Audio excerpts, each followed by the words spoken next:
Have you ever wondered why replacing immigration documents can seem like a daunting task? Well, it doesn't have to be. Today, we're going to demystify one such form, the IMM 5009, also known as the verification of status or replacement of an immigration document. First, it's important to understand what the IMM 5009 is. This form is used in Canada to replace lost, stolen, or destroyed immigration documents. It could be a record of landing, confirmation of permanent residence, or even a visitor record.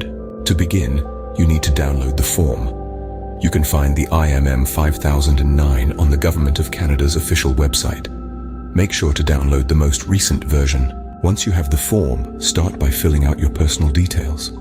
This includes your full name, date of birth, and contact information. Accuracy is key here.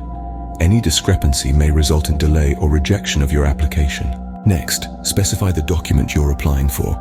Is it a verification of status, a replacement record of landing, or a replacement confirmation of permanent residence? Check the appropriate box. In the next section, provide details about the document you're replacing. This includes the document number, date, and place of issue.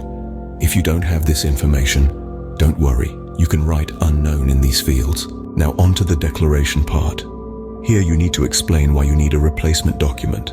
Whether it was lost, stolen, or destroyed, be clear and concise. Remember, honesty is the best policy. The final part of the form is the consent and declaration section. Read it carefully. Once you understand it, sign and date the form. After completing the form, gather the necessary supporting documents. These may include a copy of your passport or any other identification that shows your name, date of birth, and photo. Now, you're ready to submit your application, but don't rush.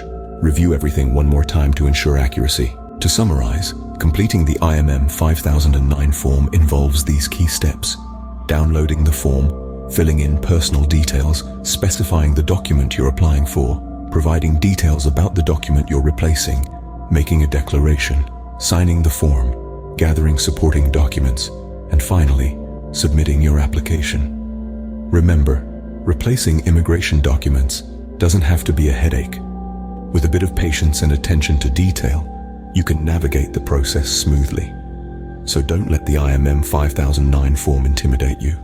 You've got this.